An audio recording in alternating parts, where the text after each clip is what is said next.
Last point I want to hit on. We're going to do a walkthrough while you're doing this talk over here. What possessed you to jam that space back there? So fucking full of equipment. Like there's, if you, what is it? You might have to insert that Fast and Furious clip. If you can't find the right tool in this garage, Mr. Arizona, you don't belong near a car. If you can't find what you're looking in there, you're in the wrong place. Yeah. So this ridiculous. This is. I'll try to keep this one short because I know we're wrapping this thing up. But or if you even want to tell that story. Yeah. So this also speaks to never just kind of getting some shit done. So there's a little bit of a backstory behind me and the boys and opening this gym. But long story short, like I said, we're all involved in the bodybuilding world, bodybuilding coaches, etc. So this is a gym that's basically made for people that are serious about training, made by bodybuilders. Every piece in this gym is hand selected. We're not a Good Life where we get a big discount on buying one brand of equipment. Yeah. So we bring everything in. Half the machines are shit. Everything is hand selected here. Now, we had basically found, so I started buying pieces of equipment during COVID. I was putting actual commercial grade stuff in my gym because previous to COVID, I was going to open a gym with 2 other partners. That ended up falling through and I was like, I'm still fucking doing this. I just don't know when, but I'll figure it out.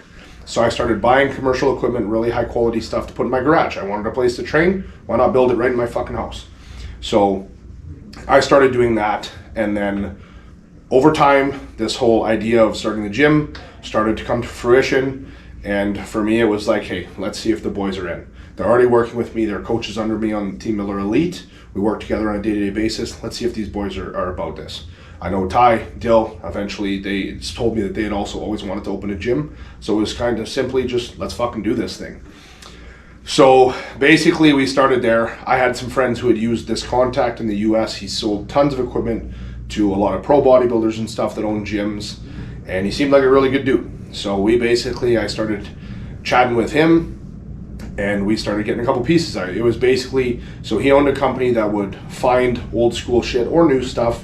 Anything that needed to be refurbished, he would refurbish it, repowder coat it. So basically our entire gym was meant to actually be all matching paint, all red to match the entire space. So I was like, hey, we want this equipment, this piece, that piece. The boys and I sit down for meetings. We want this piece, that piece. So we start sending off these lists of equipment to this guy.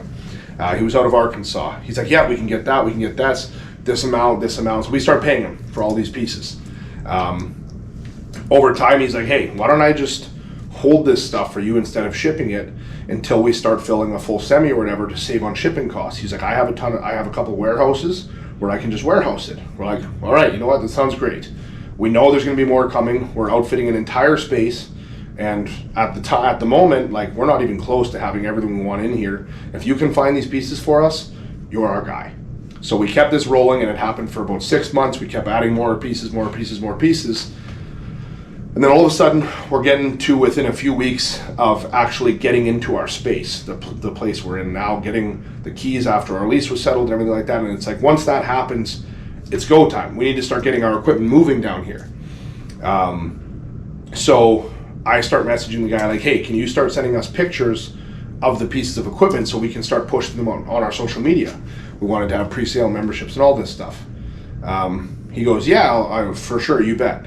And he sends me like 3 pieces of equipment, 3 pictures. And I'm like, well, we have about 50. So where's the others? And all of a sudden it's radio silence. A couple days go by. I'm like, hey man, I really need those pictures. Radio silence. A couple more days go by. Hey dude, like, I'm not fucking around here. I need these pictures of this equipment. Can you please prioritize this? You're running a business and I need these pictures of equipment. Radio silence. I'm like, holy fuck, what is going on here? So I go through social media. Me and Ty are sitting at a show one day, and I kind of tell him like, hey dude, just so you know, this guy has not replied to me in like weeks.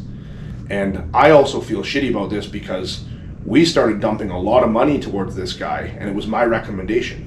I had friends who had used him before and all this stuff. So the boys essentially trusted me with this. And I'm the guy that built the connection and everything. So finally we're going through this social media and we start seeing comments on a bunch of his pictures. That there's a bunch of other people who are like, hey man, I need you to get a hold of me. Where's our shit? Where's our shit? And I'm like, holy fuck. Red flag, red flag, red flag. So we go crazy ex-girlfriend on this guy. I find his mom, his sister, his wife. I find every single person on social media that I can that's related to this dude.